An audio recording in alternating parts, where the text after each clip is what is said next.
যখন যেটা পাই দিলে তো হইব না দোস্ত। মোবিল বইলা মোবিলই দিতে হইব।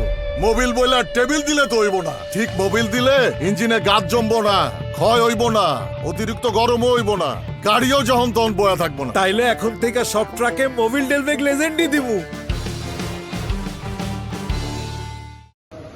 আসসালামু আলাইকুম ভিউয়ার্স, আপনাদের প্রত্যেকের জন্য একটি গুরুত্বপূর্ণ কন্টেন্ট নিয়ে আমরা দাঁড়িয়েছি, সেটা দেখতে পাচ্ছেন। এটা হচ্ছে কার্বোরেটর ইঞ্জিন আর এটা হচ্ছে ইএফআই ইঞ্জিন। অর্থাৎ এই কার্বোরেটর ইঞ্জিন এবং ইএফআই ইঞ্জিনের ভিতরে একটু পার্থক্যটা আমরা বলি, সেটা হচ্ছে দেখতে পাচ্ছেন।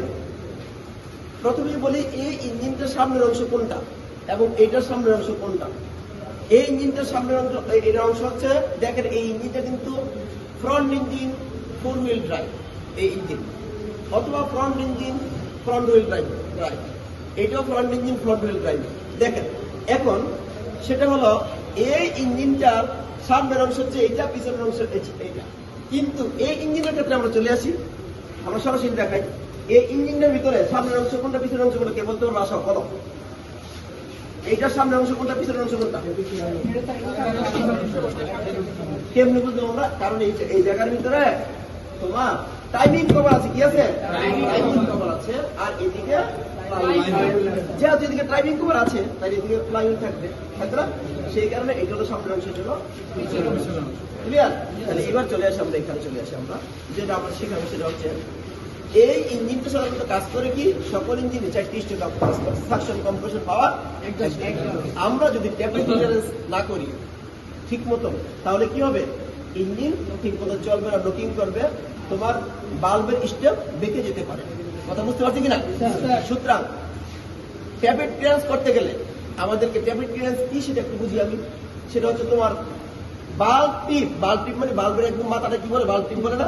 বাল্ব টিপ এবং রকারের ভিতরে যে ফাঁকা জায়গা থাকে, ফিলার গেজ দাও, যে ফাঁকা জায়গা থাকে না, এই ফাঁকা জায়গাটাকে ফিলার গেজ দিয়ে কি করি আমরা? একটু অ্যাডজাস্ট করি কিনা? হ্যাঁ, এই করার ভিতরে তোমার এই দেখো, এখানে কিন্তু ইনটেক বাল্ব হচ্ছে এইটা, আর একজস্ট বাল্ব এইটা। তোমরা কিন্তু ভুল বলছিলে, ঠিক আছে? এটা হলো ইনটেক বাল্ব। কেমন দেখো তো, এইটা ইনটেক বাল্ব বল না? এই বরাবর যে বাল্ব, এটা ইনটেক বাল্ব। আবার এটা ইনটেক বাল্ব। Exhaust, intake, intake, exhaust, exhaust, intake, intake, exhaust. খেয়াল করছো?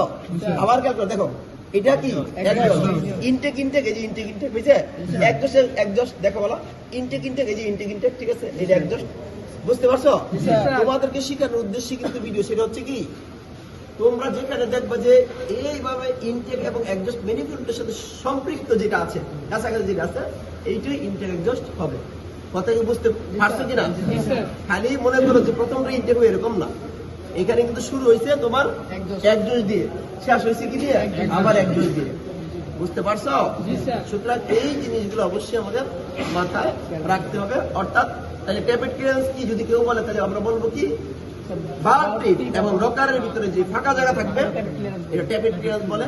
ট্যাপেট ক্লিয়ারেন্স সাধারণত ইনটেক বাল্বে রাখা হয় 0.30 মিলিমিটার এবং একজস্ট বাল্বে রাখা হয়ে থাকে 0.25 মিলিমিটার।